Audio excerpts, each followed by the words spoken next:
সন্ধে অনেকক্ষণ পেরিয়ে গেছে। পল্লী অঞ্চলের পথঘাট কাদায় মাখামাখি। একটি টিনের ঘরে ছোট্ট একটি চায়ের দোকান। ঝমঝম করে বৃষ্টি পড়ছে, আর টিনের ঘরে সেই শব্দ অদ্ভুতভাবে একটা ঝিমঝিমে আমেজ এনে দিচ্ছে। চার বন্ধু মিলে সেই বৃষ্টি ভেজা রাতে একটু একটু করে চা খেতে খেতে সান্ধ্য মজলিস জমিয়ে তুলেছে। খেলার খবর, ভুখা মিছিলের বার্তা, ইলেকট্রিক ট্রেনের কাহিনী, সিনেমার নানাবিধ গল্প। অবশেষে আপনা থেকে গল্পের মোড়টা যেন ভূতের কাহিনীর দিকে এগিয়ে গেল। রক্ত যাদের গরম, জীবনটা যারা তুড়ি মেরে উড়িয়ে দিতে ভালোবাসে, তারা চট করে ভূতকে বিশ্বাস করতে চায় না। ভূতটা যেন একটা রসিকতার ব্যাপার। চায়ের মজলিসে গরম পাপড়ের মতোই তা মুখরোচক। না হলেও ক্ষতি নেই, কিন্তু গরম গরম পেলে অতি সহজেই সান্ধ্য মজলিসটা বেশ জমে ওঠে। এমনি ভাবে চারটি তরুণ বন্ধু ভূতের গল্পে মশগুল হয়ে উঠল। বাইরের দিকে ওদের তাকাবার ফুসরত ছিল না, কেননা বাইরেটা ছিল বড্ড অন্ধকার। তাকালেই চট করে কিছু চোখে পড়ে না। অনেকক্ষণ ধরে একঘেয়ে সুরে যে বৃষ্টি পড়ছিল, তাতে যে কোনো মিয়ানো গল্প দিব্যি জমে ওঠে। আর এ তো ছিল সান্ধ্য মজলিসের সেরা অনুপান, ভুতুড়ে গল্প। এমন সময়ে হঠাৎ ঘরে এসে ঢুকল একটা লোক। তার সারা অঙ্গ ঢেকে রয়েছে একটি বর্ষাটি, আর সেই বর্ষাটি থেকে ক্রমাগত জল ঝরে পড়ছে। চার বন্ধু অবাক হয়ে সেই দিকে তাকালো। তাদের মনে হলো যেন কোনো ভূতের গল্পেরই একটি চরিত্র ওই সূচিভেদ্য অন্ধকার ভেদ করে তাদের সামনে আত্মপ্রকাশ করল। ওদের বিস্ময় অবশ্য সেখানেই কাটেনি, কেননা আরো ভালো করে তাকিয়ে ওরা বুঝতে পারল আগন্তুক তাদের পল্লী অঞ্চলের কেউ নয়, একেবারে খাঁটি সাহেব। তখন ওদের বিস্ময়ের আর পরিসীমা রইল না। সাহেবটি সরাসরি তাদের কাছে চলে এলো। তারপর ওদের দিকে চোখ রেখে অস্ফুট কণ্ঠে প্রশ্ন করল, এখানে হান্টেড হাউস কোথায় আছে? চার বন্ধুই কলেজের পড়ুয়া, তাই বিদেশি সাহেবের সঙ্গে কথাবার্তা চালাতে তাদের কোনো অসুবিধেই হলো না। বন্ধুদের মধ্যে প্রথমে রমেনি কথার জবাব দিল। বললে, ওই গ্রামের ভিতরে মাইলখানেক পথ চলে গেলে একটা বিশাল জমিদার বাড়ি আছে, বহুদিনের পুরানো বাড়ি। কেউ এখন সেখানে বসবাস করে না। তারই দোতলায় একটা কামরা আছে। কেন, সেখানে যেতে চাও নাকি? শৈলেন তার মুখের কথা কেড়ে নিয়ে ফোড়ন কেটে বলল, হ্যাঁ, সেই নির্জন ঘরে যদি একবার রাত কাটাতে পারো, তাহলেই ভূতের ঠিকানা ঠিক পেয়ে যাবে সাহেব। এই কথা শুনে সাহেব বিচ্ছিরি গলায় কেমন যেন হেসে উঠল।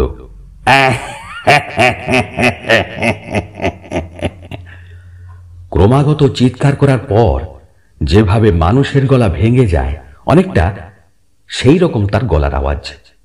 সাহেব তারপর ওদের দিকে একবার বাঁকা চোখে তাকালো, আর নিজের কোমরে গুঁজে রাখা রিভলভারটি খুলে নিয়ে ডান হাতের চেটোয় ঘন ঘন নাচাতে লাগলো। ওর ধরন ধারণ দেখে চার বন্ধু বড্ড অস্বস্তি বোধ করতে লাগলো। কোত্থেকে এলো এই সাহেব?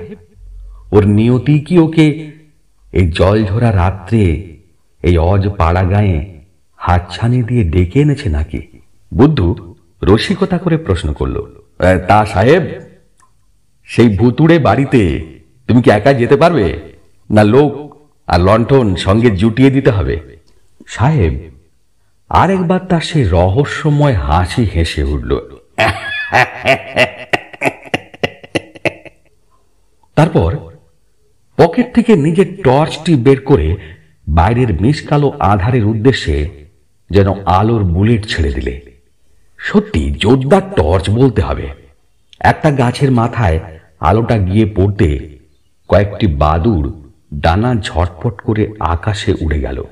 যেমন আকস্মিকভাবে সাহেব ঘরে ঢুকেছিল, ঠিক তেমনি রহস্যজনকভাবে বৃষ্টির ভিতর সে বেরিয়ে গেল। অনেক দূর পর্যন্ত তার সেই টর্চটিকে জ্বলতে আর নিভতে দেখা গেল। ঘরের ভেতর চার বন্ধু নির্বাক হয়ে বসে রইল। সাহেবকে পোড়ো জমিদার বাড়িতে পাঠানো ঠিক হলো কিনা সেই কথাই ওরা ভাবতে লাগলো। প্রতিবাদ করবার সময়ও যে সাহেব দিল না, এই কথা মনে করে ওদের সবাইকার নিভৃত অন্তরে যেন একটা অজানিত আশঙ্কা ঘনীভূত হয়ে উঠল। চার বন্ধুর বাড়ি ফেরার কোনো তাড়া ছিল না, কেননা তারা গ্রীষ্মের ছুটিতে দেশে ফিরে এসেছে। রাত যত গভীরই হোক, বাড়িতে ভাত ঢাকা পড়ে থাকবে জানা কথা। ওরা কিন্তু আরো খানিকক্ষণ বসে থেকে সাহেবের জন্য অস্বস্তি বোধ করতে লাগলো। সত্যি, এই বিদেশি লোকটি যদি কোনো বিপদে পড়ে, তবে তো ওরা চারজনই নিমিত্তের ভাগী হয়ে থাকবে।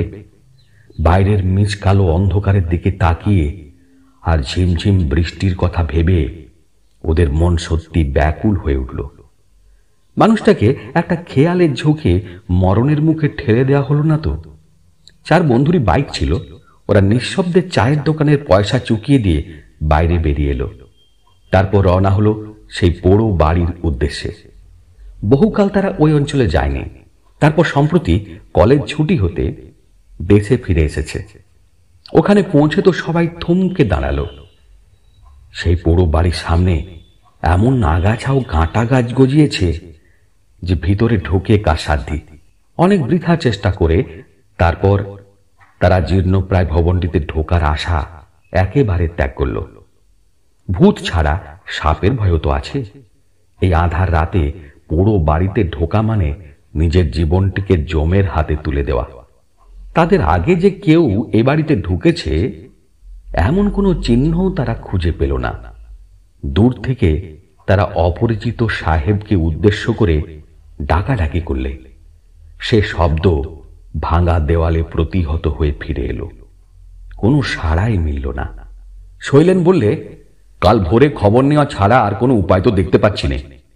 জনার্দনের মাথায় একটা বুদ্ধি এলো। সে বললে, আমরা বড়জোর গ্রামের চৌকিদারকে খবরটা দিয়ে যেতে পারি। সে যদি রাতে বাড়িটার উপর একটু নজর রাখে। এই পরামর্শে সবাই বেশ খুশি হলো। আর যাওয়ার পথে চৌকিদারের কাছে খবরটা পৌঁছে দিয়ে তারা যে যার বাড়ি চলে গেল। তখন জলটা একটু ধরেছে বটে, তবে পথের দুপাশের বড় বড় গাছ থেকে টুপটাপ করে ফোঁটা পড়ছে। রাত্রিদের খাওয়া দাওয়া চুকিয়ে চার বন্ধু একটা বাড়িতে মিলিত হলো। সেটা শৈলেনদের বাড়ি। ওদের বৈঠকখানা ঘরটা খালি পড়ে থাকে। চার বন্ধু মিলে ঠিক করলো সে ঘরেই রাত্রিটা কাটিয়ে দেবে। কেন যেন ওদের মনের কোণে বৃশ্চিক দংশন হতে লাগলো যে সাহেবের কোনো অনিষ্ট যদি হয়, তবে আইনের চোখে না হোক, পরোক্ষভাবে ওরাই কিন্তু দায়ী থাকবে। জনার্দন মন্তব্য করলো, এসো আমরা একটা রাত জেগেই কাটাই। কি জানি যদি কোনো খারাপ খবর থাকে, তবে চৌকিদার এসে আমাদের তুলবেই। রাত জাগা ঠিক হলো না। গল্প করতে করতে কখন যে ওরা ঘুমের কোলে ঢলে পড়েছে সে কথা নিজেরাই জানতে পারেনি। আচমকা সকলের ঘুম ভেঙে গেল শেষ রাত্রিরে চৌকিদারের হাঁক ডাকে। চৌকিদার ওই বাড়িটার উপর দৃষ্টি রেখেছিল। তার শেষ টহলের সময় ওই বাড়ির ভিতর থেকে একটা বিচ্ছিরে খিলখিলে হাসি শুনে সে থমকে দাঁড়ায়।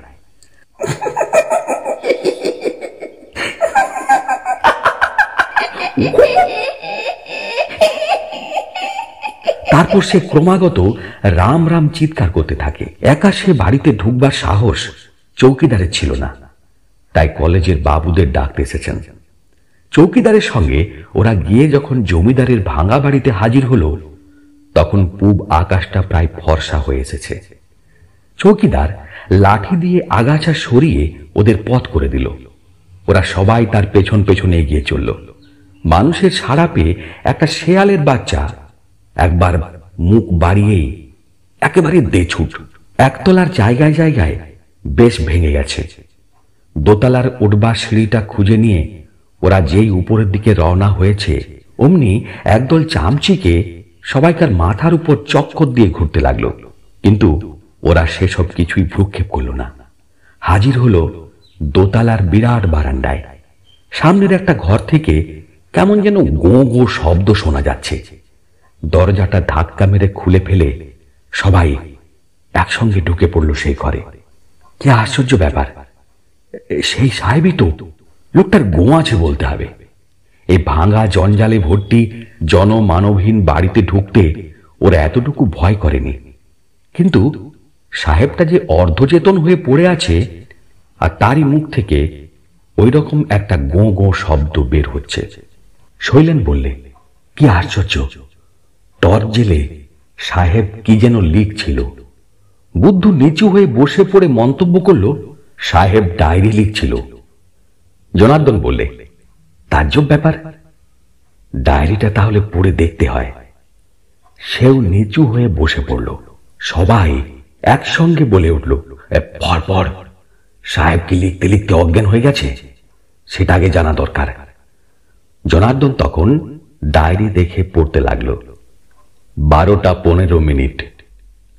অনেক কষ্টে উপরে উঠে এসেছি, ভয়ের কিছু নেই। শেয়ালা চামচিকের আস্তানা হয়েছে বাড়িটা।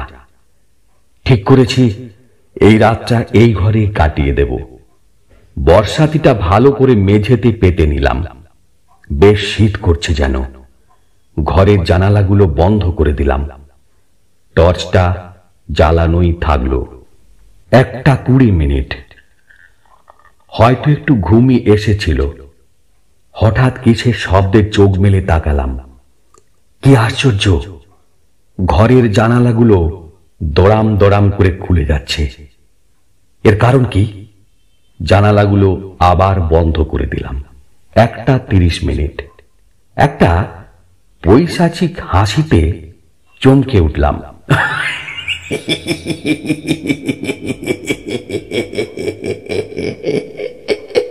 তাকিয়ে দেখি জানালাগুলো আবার ভীষণ শব্দে খুলে যাচ্ছে। এবার সত্যি আশ্চর্য হলাম। উঠে দাঁড়ালাম। বৃষ্টি অনেকক্ষণ থেমে গেছে। ক্ষীণ চাঁদের আলোতে বাইরেটা ভালো করে নজরে পড়ছে না। পাশের ঘরে কি কেউ ফুপিয়ে ফুপিয়ে কাঁদছে? 1:45। হঠাৎ ভেসে এলো একটা বুক ফাটা কান্নার শব্দ।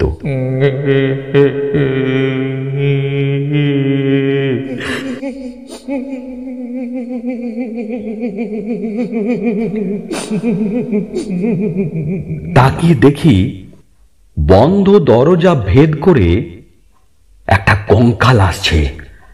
কঙ্কালটা যেন দুহাত দিয়ে নিজের মুখ ঢাকছে। কি কর্কশ কান্না! তাড়াতাড়ি কোমর থেকে রিভলভারটা বের করে কয়েকটা গুলি ছুড়লাম। ধোঁয়ায় ঘরটা ভর্তি হয়ে গেল। টর্চ তুলে দেখি কঙ্কালটার ঘরের ভেতর নেই। 2:05। এবার আর কান্না নয়, প্রচন্ড খিলখিলে হাসি।